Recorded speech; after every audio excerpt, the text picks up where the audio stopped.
Hi friends, one India ಕನ್ನಡಗೆ ಸ್ವಾಗತ. ನಾನು ಶ್ರೀರಕ್ಷ ರಘುರಾಮ್. ಸ್ನೇಹಿತರೆ, ಡೊನಾಲ್ಡ್ ಟ್ರಂಪ್ ಅಮೆರಿಕ ಅಧ್ಯಕ್ಷರಾದ ನಂತರ ಅಂದ್ರೆ ಅವರ ಆಯ್ಕೆ ಆದ ನಂತರ ಮನಸ್ಸಿಗೆ ಬಂದಂತೆ ಆದೇಶವನ್ನ ಕೊಡ್ತಾ ಇದ್ದಾರೆ ಎಂಬ ಆರೋಪ ಇದೆ. ಆದರೆ ಎದುರಾಳಿಗಳ ಮಾತಿಗೂ ಕೂಡ ಕೇರ್ ಮಾಡದಂತಹ ಟ್ರಂಪ್ ಮಾತ್ರ ತಮ್ಮ ಮನಸ್ಸಿಗೆ ಬಂದಂತಹ ಆದೇಶಗಳನ್ನ ಹೊರಡಿಸ್ತಲೇ ಇದ್ದಾರೆ. ಇಷ್ಟೆಲ್ಲ ಕಿರಿಕ್ ನಡುವೆ ಡೊನಾಲ್ಡ್ ಟ್ರಂಪ್ ಅವರು ಬಿಟ್ಟಿರುವಂತಹ ಟ್ಯಾಕ್ಸ್ ಬಾಣಕ್ಕೆ ಭಾರತ ವಿರೋಧಿ ಕೆನಡಾ ನಲುಗಿ ಹೋಗಿದೆ. ಸಹಜವಾಗಿ ಅಮೆರಿಕ ಇಡೀ ಜಗತ್ತಿನ ವ್ಯವಹಾರದ ಮೇಲೆ ಪ್ರಭಾವವನ್ನು ಹೊಂದಿರುತ್ತೆ. ಹೀಗಾಗಿ ಡೊನಾಲ್ಡ್ ಟ್ರಂಪ್ ಅವರ ಅಧಿಕಾರ ಸ್ವೀಕಾರದ ನಂತರ ಶತ್ರುಗಳಿಗೆ ನಡುಕ ಶುರುವಾಗಿದ್ದು, ಅದರಲ್ಲೂ ಕೂಡ ಮೊದಲಿನಿಂದ ಕೂಡ ಕೆನಡಾ ಪ್ರಧಾನಿ ಜಸ್ಟಿನ್ ಟ್ರುಡೋ ಮತ್ತು ಡೊನಾಲ್ಡ್ ಟ್ರಂಪ್ ಅವರ ನಡುವೆ ಕಿರಿಕ್ ನಡೀತಲೇ ಇತ್ತು. ಅಂದರೆ ಒಂದು ರೀತಿಯಲ್ಲಿ ಕಿರಿಕಿರಿ ಇದ್ದೇ ಇತ್ತು. ಹೀಗಿದ್ದಾಗ ಟ್ರಂಪ್ ಚುನಾವಣೆ ಗೆದ್ದಿದ್ದೇ ತಡ ಕೆನಡಾಗೆ ಮೊದಲ ಶಾಕ್ ಅನ್ನು ಕೊಟ್ಟರು. ಇಷ್ಟೆಲ್ಲದರ ಮಧ್ಯೆ ಕೆಲ ದಿನಗಳ ಹಿಂದೆಯಷ್ಟೇ ಅಧಿಕಾರವನ್ನು ವಹಿಸಿಕೊಂಡಿರುವಂತಹ ಟ್ರಂಪ್ ಕೆನಡಾ, ಮೆಕ್ಸಿಕೋ, ಚೀನಾಗೆ ಒಟ್ಟೊಟ್ಟಿಗೆ ಇದೀಗ ಆಘಾತವನ್ನು ನೀಡಲಿಕ್ಕೆ ಸಜ್ಜಾಗಿದ್ದಾರೆ. ಏನು, ಅಮೆರಿಕದ ಅಕ್ಕಪಕ್ಕದ ದೇಶಗಳು ಫುಲ್ ಶೇಕ್ ಆಗಿ ಹೋಗಿದೆ.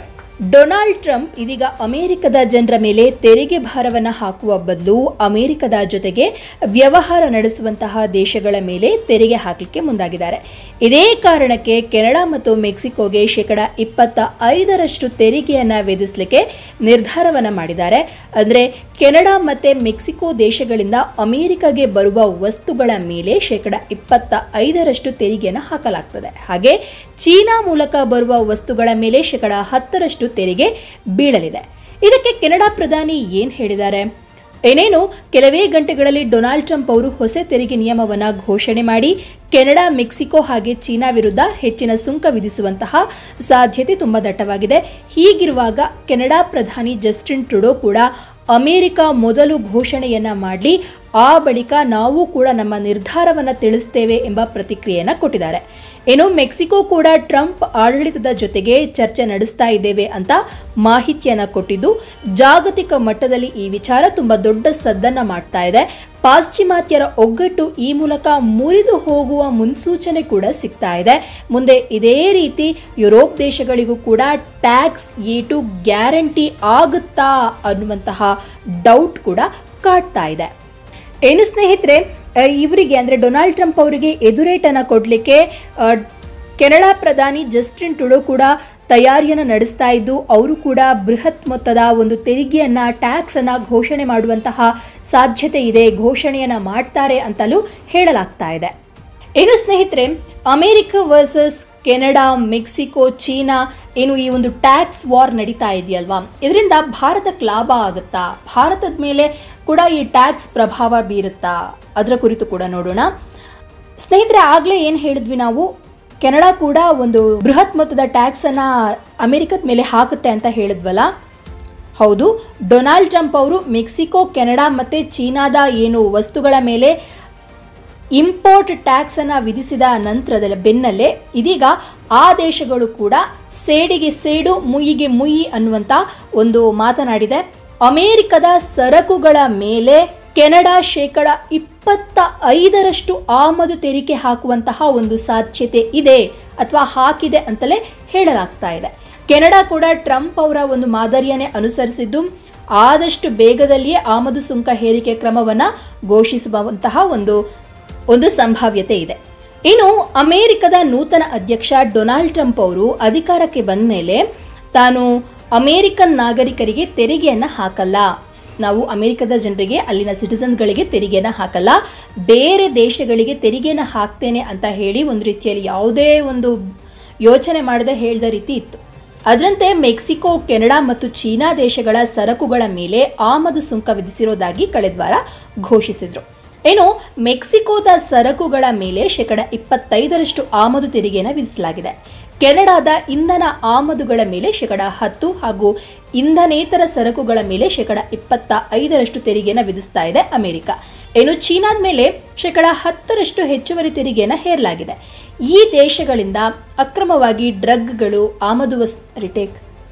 ಅಮಲೇರಿಸುವಂತಹ ವಸ್ತುಗಳು ಅಮೆರಿಕಕ್ಕೆ ಬರ್ತಾ ಇರೋದ್ರಿಂದ ತಾನು ಈ ಕ್ರಮವನ್ನು ತೆಗೆದುಕೊಳ್ತಾ ಇದ್ದೇನೆ, ನಾನು ಈ ಕ್ರಮ ತೆಗೆದುಕೊಳ್ಳಿಕ್ಕೆ ಇದೇ ಮುಖ್ಯ ಕಾರಣ ಅಂತ ಹೇಳಿ ಈಗ ಕೆನಡಾ ದೇಶ ಕೂಡ ಅಮೆರಿಕದ ವಸ್ತುಗಳ ಮೇಲೆ ಶೇಕಡ 25% ತೆರಿಗೆಯನ್ನು ವಿಧಿಸಿದೆ. $155 ಬಿಲಿಯನ್ ಮೊತ್ತದ ಸರಕುಗಳು, ವಸ್ತುಗಳು ಅಮೆರಿಕದಿಂದ ಕೆನಡಾಗೆ ಎಕ್ಸ್ಪೋರ್ಟ್ ಆಗುತ್ತೆ.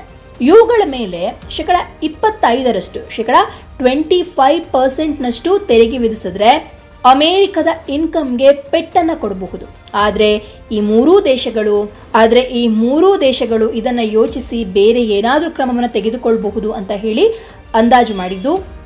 ಅಂದಾಜನ ಮಾಡಿದಂತಹ ಟ್ರಂಪ್ ಅವರು ಈ ತೆರಿಗೆ ಯುದ್ಧವನ್ನು ಮತ್ತೊಂದು ಹಂತಕ್ಕೆ ಕೊಂಡೊಯ್ಯುವಂತಹ ಒಂದು ಕ್ಲೂ ಅನ್ನು ಕೊಟ್ಟಿದ್ದಾರೆ. ಇನ್ನು ಸ್ನೇಹಿತರೆ, ಭಾರತ ಇದರಲ್ಲಿ ಬಡವಾಗುತ್ತಾ ಅಂದರೆ ಈ ಜಗಳದಲ್ಲಿ ಭಾರತಕ್ಕೆ ಸಮಸ್ಯೆ ಆಗುತ್ತಾ ಅಥವಾ ಭಾರತಕ್ಕೆ ಲಾಭ ಆಗುತ್ತಾ ನೋಡೋಣ. ಕೆನಡಾ, ಚೀನಾ ಮತ್ತು ಮೆಕ್ಸಿಕೋದ ಮೇಲೆ ಅಮೆರಿಕ ಆಮದು ತೆರಿಗೆಯನ್ನು ಅಂದರೆ ಇಂಪೋರ್ಟ್ ಟ್ಯಾಕ್ಸನ್ನು ಏನು ಹೇರಿಕೆ ಮಾಡಿದೆಯಲ್ವಾ, ಈ ಒಂದು ಕ್ರಮ ಭಾರತಕ್ಕೆ ಇಂಡೈರೆಕ್ಟ್ ಆಗಿ ಹೆಲ್ಪ್ ಆಗುವಂತಹ ಒಂದು ಚಾನ್ಸಸ್ ಇದೆ. ಭಾರತದ ರಫ್ತಿಗೆ ಅಂದರೆ ಭಾರತ ಎಕ್ಸ್ಪೋರ್ಟ್ ಮಾಡುತ್ತಲ್ಲ, ಅಮೆರಿಕದಲ್ಲಿ ಅದಕ್ಕೆ ತುಂಬ ದೊಡ್ಡ ಮಾರುಕಟ್ಟೆ ಇದೆ. ಯಾಕಂತ ಹೇಳಿದ್ರೆ ಅಮೆರಿಕದಲ್ಲಿ ಭಾರತೀಯ ಜನರಿದ್ದಾರೆ. ಅದು ಅಲ್ಲದೆ ಅಲ್ಲಿನ ಜನರಿಗೆ ಭಾರತದ ಕೆಲವೊಂದು ಪ್ರಾಡಕ್ಟ್ಗಳು ತುಂಬ ಇಷ್ಟ. ಇನ್ನು ಅಮೆರಿಕಕ್ಕೆ ಭಾರತ ಹಲವು ಸರಕುಗಳನ್ನು ರಫ್ತು ಮಾಡುತ್ತೆ, ಅಂದರೆ ಅಮೆರಿಕಕ್ಕೆ ಭಾರತ ತುಂಬ ವಸ್ತುಗಳನ್ನು ಎಕ್ಸ್ಪೋರ್ಟ್ ಮಾಡುತ್ತೆ. ಇದರಲ್ಲಿ ನಾವು ಟಾಪ್ 25 ವಸ್ತುಗಳನ್ನು ತೆಗೆದುಕೊಂಡ್ರೆ ಇವುಗಳ ರಫ್ತು ಪಾಲು ಶೇಕಡ 75 ಅಂತ ಹೇಳಬಹುದು. ಅಮೆರಿಕ ಈ ಸರಕುಗಳನ್ನು ಭಾರತದಿಂದ ಮಾತ್ರವಲ್ಲ ಬೇರೆ ದೇಶಗಳಿಂದಲೂ ಕೂಡ ಆಮದು ಮಾಡುತ್ತೆ, ಅಂದರೆ ಇಂಪೋರ್ಟ್ ಮಾಡಿಕೊಳ್ಳುತ್ತೆ. ಈ ಭಾರತೀಯ ಸರಕುಗಳು ಅಮೆರಿಕದ ಆಮದುಗಳಲ್ಲಿ ಹೊಂದಿರುವ ಪಾಲು ಶೇಕಡ 2.9 ಮಾತ್ರ. ಆದರೆ ಈ ಸರಕುಗಳ ರಫ್ತಿನಲ್ಲಿ ಕೆನಡಾ ಮತ್ತು ಮೆಕ್ಸಿಕೋ ಶೇಕಡ 28.7% ಪಾಲನ್ನು ಹೊಂದಿವೆ.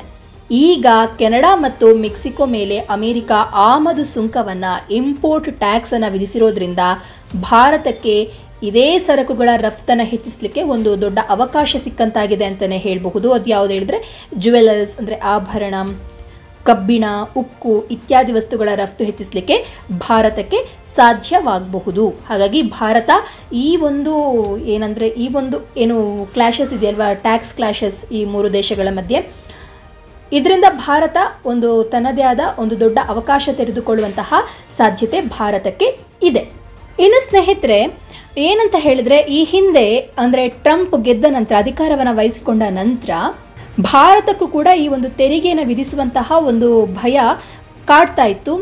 ಆದರೆ ಇದೀಗ ನರೇಂದ್ರ ಮೋದಿಯವರ ಕಾರಣದಿಂದಾಗಿ ಈ ಒಂದು ತೆರಿಗೆಯನ್ನು ಹಾಕುವಂತಹ ಭಯ ಭಾರತಕ್ಕೆ ಕಡಿಮೆ ಆಯಿತು ಅಂತಲೇ ಹೇಳಬಹುದು. ಯಾಕೆ, ಯಾವ ಒಂದು ಕಾರಣದಿಂದ ಹೀಗಾಯಿತು ಅನ್ನೋದನ್ನು ನೋಡೋದಾದ್ರೆ ಸ್ನೇಹಿತರೆ, ನಿನ್ನೆ ಅಲ್ಲ ಮೊನ್ನೆ ಬಜೆಟ್ ಆಯ್ತಲ್ವಾ, ಭಾರತದ ಬಜೆಟ್ ಘೋಷಣೆ ಆಯ್ತಲ್ವಾ, ಇದು ಕೂಡ ಕಾರಣ ಆಗಿದೆ. ಹಾಗೆ ಜೊತೆಗೆ ಪ್ರಧಾನಿ ನರೇಂದ್ರ ಮೋದಿ ಅವರೊಂದಿಗೆ ಟ್ರಂಪ್ ಇರುವಂತಹ ಒಂದು ಫ್ರೆಂಡ್ಶಿಪ್, ಜೊತೆಗೆ ಬಜೆಟ್ನಲ್ಲಿ ಏನಾಯಿತು ಅಂತಂದರೆ ಅಮೆರಿಕದ Harley Davidson bike, Tesla car, ಉಪಗ್ರಹ ಕೇಂದ್ರ ಸಂಬಂಧಿತ ವಸ್ತುಗಳು ಮತ್ತು ಇತರ ಕೆಲವು ವಸ್ತುಗಳ ಮೇಲೆ ತೆರಿಗೆಯನ್ನು ಕಡಿಮೆ ಮಾಡಲಾಗಿದ್ದು ಇದು ಪ್ರಮುಖ ಕಾರಣ ಅಂತ ಹೇಳಲಾಗ್ತಾ ಇದೆ. ಜೊತೆಗೆ ಅತ್ಯಂತ ಶೀಘ್ರದಲ್ಲಿಯೇ ಪ್ರಧಾನಿ ನರೇಂದ್ರ ಮೋದಿಯವರು ಅಮೆರಿಕ ಪ್ರವಾಸವನ್ನು ಕೈಗೊಳ್ಳಲಿದ್ದು ಈ ವೇಳೆ ಪರಸ್ಪರ ತೆರಿಗೆ ಕಡಿತ ಸಂಬಂಧ ಉಭಯ ದೇಶಗಳು ಮಾತುಕತೆ ನಡೆಸುವಂತಹ ಸಾಧ್ಯತೆ ಇರೋದು ಕೂಡ ಕಾರಣ ಅಂತ ಹೇಳಲಾಗ್ತಾ ಇದೆ. ಆಗಲೇ ಹೇಳಿದಂತೆ ಚೀನಾದ ಮೇಲೆ ಶೇಕಡ 10% ಸುಂಕ ಹೇರಿರೋದ್ರಿಂದ ಅಮೆರಿಕಕ್ಕೆ ಎಕ್ಸ್ಪೋರ್ಟ್ ಮಾಡುವಂತಹ ತುಂಬ ವಸ್ತುಗಳನ್ನು ಎಕ್ಸ್ಪೋರ್ಟ್ ಮಾಡುವಂತಹ ಅವಕಾಶ ಭಾರತಕ್ಕೆ ಸಿಗುತ್ತೆ. ಒಟ್ಟಿನಲ್ಲಿ ಸ್ನೇಹಿತರೆ, ಡೊನಾಲ್ಡ್ ಟ್ರಂಪ್ ಅವರು ಅಮೆರಿಕದ ಅಧ್ಯಕ್ಷರಾಗಿ ಅಧಿಕಾರವನ್ನು ಸ್ವೀಕರಿಸಿಕೊಂಡ ಮೊದಲ ದಿನದಿಂದಲೇ ಆರ್ಭಟಿಸ್ತಾ ಇದ್ದಾರೆ ಅಂತಲೇ ಹೇಳಬಹುದು. ಕೆಲವೊಮ್ಮೆ ಇದು ಭಾರತಕ್ಕೂ ಕೂಡ ಅಪಾಯವನ್ನು ತಂದಿಡ್ತದ ಅಂತ ಹೇಳಿ ನಮಗೆ ಭಯವಾಗುತ್ತೆ. ಆದರೆ ಭಾರತದೊಂದಿಗೆ ಡೊನಾಲ್ಡ್ ಟ್ರಂಪ್ಗಿರುವಂತಹ ಒಂದು ಒಳ್ಳೆಯ ಫ್ರೆಂಡ್ಶಿಪ್, ಅದರಲ್ಲೂ ಕೂಡ ನರೇಂದ್ರ ಮೋದಿಯವರ ಜೊತೆಗಿರುವಂತಹ ಫ್ರೆಂಡ್ಶಿಪ್ ಒಂದು ರೀತಿಯಲ್ಲಿ ಭಾರತಕ್ಕೆ ಅಭಯ ಅಂತಲೇ ಅಂದರೆ ರಕ್ಷೆ ಅಂತಲೇ ಹೇಳಬಹುದು. ಆದರೆ ಅಮೆರಿಕವನ್ನು ನಂಬಲಿಕ್ಕೆ ಸಾಧ್ಯ ಇಲ್ಲ. ಯಾಕಂತ ಹೇಳಿದರೆ ಡೊನಾಲ್ಡ್ ಟ್ರಂಪ್ ಅವರು ಎಲೆಕ್ಷನ್ಗೆ ನಿಂತ ಸಂದರ್ಭದಲ್ಲಿ, ಕ್ಯಾಂಪೇನ್ ಮಾಡುವಾಗ, ಗೆದ್ದ ನಂತರದಲ್ಲಿ ಎಲ್ಲ ಸಂದರ್ಭದಲ್ಲಿ ಹೇಳಿದ್ದು ಒಂದೇ ಮಾತು, ಅಮೆರಿಕ ಫಸ್ಟ್. ಅಮೆರಿಕ ಮತ್ತೆ ಒಂದು ವಿಶ್ವದ ಬಲಿಷ್ಠ ರಾಷ್ಟ್ರವಾಗಿ ತಲೆ ಎದ್ದೇಳುತ್ತೆ. ಹಾಗೆ ಎಲ್ಲರೂ ಕೂಡ ನಮ್ಮನ್ನು ನೋಡಿ ಒಂದು ರೀತಿಯಲ್ಲಿ ಹೆಮ್ಮೆ ಪಡಬೇಕು, ಆ ರೀತಿಯಾಗಿ ನಾವು ಬೆಳಿತೀವಿ ಅನ್ನುವಂತಹ ಮಾತನಾಡಿದ್ದಾರೆ. ಹಾಗಾಗಿ ಡೊನಾಲ್ಡ್ ಟ್ರಂಪ್ ಅವರಿಗೆ ತಮ್ಮ ದೇಶ ಮೊದಲಿಗೆ ಬಂದಾಗ ಭಾರತ ಆಗಿರಬಹುದು, ಬೇರೆ ದೇಶಗಳ ಬಗ್ಗೆ ಅದು ಯೋಚಿಸೋದಿಲ್ಲ. ಆದರೆ ಸದ್ಯಕ್ಕಂತೂ ಈ ಒಂದು ಟ್ಯಾಕ್ಸ್ ವಾರ್ನಲ್ಲಿ ಭಾರತವನ್ನು ಹೊರಗಿಟ್ಟಿದೆ ಅಂತಲೇ ಹೇಳಬಹುದು. ಆದರೆ ಏನು ಟ್ಯಾಕ್ಸನ್ನು ಹೇರಿದೆಯಲ್ವಾ, ಅಂದರೆ ಕೆನಡಾ, ಮೆಕ್ಸಿಕೋ, ಚೀನಾ ಇದರ ವಿರುದ್ಧ ಏನು ಹೆಚ್ಚಿನ ಟ್ಯಾಕ್ಸನ್ನು ವಿಧಿಸಿದೆಯಲ್ವಾ, ಇದರಿಂದಾಗಿ ಮಾತ್ರ ಆ ಮೂರೂ ದೇಶಗಳು ಒಂದು ರೀತಿಯಲ್ಲಿ ಪ್ರತೀಕಾರದ ಪ್ರತಿಜ್ಞಾನ ಮಾಡಿರೋದಂತೂ ಸತ್ಯ. ಅವರು ಕೂಡ ಹೆಚ್ಚಿನ ಟ್ಯಾಕ್ಸನ್ನು ವಿಧಿಸೋದಾಗಿರಬಹುದು. ಈ ರೀತಿಯಾಗಿ ಅಮೆರಿಕಾಗೆ ಒಂದು ಪಾಠವನ್ನು ಕಲಿಸಲಿಕ್ಕೆ ಅವರು ಕೂಡ ಸಿದ್ಧರಾಗಿದ್ದಾರೆ. ನೋಡೋಣ, ಈ ಒಂದು ಕ್ಲಾಶ್ ಇದೆಯಲ್ವಾ, ಟ್ಯಾಕ್ಸ್ ಕ್ಲಾಶ್, ಈ ಮೂರೂ ದೇಶ ಹಾಗೆ ಅಮೆರಿಕದ ಮಧ್ಯೆ ಏನು ಟ್ಯಾಕ್ಸ್ಗೆ, ತೆರಿಗೆ ಸಂಬಂಧಪಟ್ಟಂತೆ ಏನು ಸಂಘರ್ಷ ನಡೀತಾ ಇದೆಯಲ್ವಾ, ಇದು ಯಾವ ಮಟ್ಟಕ್ಕೆ ಹೋಗುತ್ತೆ ಅಥವಾ ಏನೆಲ್ಲ ಬದಲಾವಣೆಗಳು ಆಗುತ್ತೆ ಅನ್ನೋದನ್ನು ಮುಂದಿನ ದಿನಗಳಲ್ಲಿ ಕಾದು ನೋಡಬೇಕು. ಹಾಗೆ ಭಾರತಕ್ಕೆ ಇದರಿಂದ ಎಷ್ಟು ಲಾಭ ಆಗುತ್ತೆ ಅನ್ನುವಂಥದ್ದು ಕೂಡ ನಮಗೆ ತುಂಬ ಇಂಪಾರ್ಟೆಂಟ್ ಆಗುತ್ತೆ. ಒಂದು ನಾವಿವಾಗ ರಫ್ತು ಮಾಡಲಿಕ್ಕೆ ನಮಗೆ ಒಳ್ಳೆಯ ಅವಕಾಶ ಸಿಗುತ್ತೆ ಅಂತ ಹೇಳ್ತಾ ಇದ್ದಾರೆ. ಆದರೆ ಏನು ಡೊನಾಲ್ಡ್ ಟ್ರಂಪ್ ಅವರು ಅಧಿಕಾರಕ್ಕೆ ಏರಿದ ನಂತರದಲ್ಲಿ ಚಿನ್ನದ ಬೆಲೆ ಆಗಿರಬಹುದು, ಕೆಲವೊಂದು ಬೆಲೆಗಳು ತುಂಬ ಏರಿಕೆ ಆಗಿದೆ. ಇದೆಲ್ಲವೂ ಕೂಡ ಮತ್ತೆ ಸಾಮಾನ್ಯ ಸ್ಥಿತಿಗೆ ಬರಬೇಕಾಗಿರುವಂಥದ್ದು ಕೂಡ ಸಾಮಾನ್ಯ ಜನರ ಒಂದು ಕೂಗು. ನೋಡೋಣ ಮುಂದಿನ ದಿನಗಳಲ್ಲಿ ಏನೆಲ್ಲ ಬದಲಾವಣೆಗಳು ಆಗಬಹುದು ಅಂತ. ಧನ್ಯವಾದ.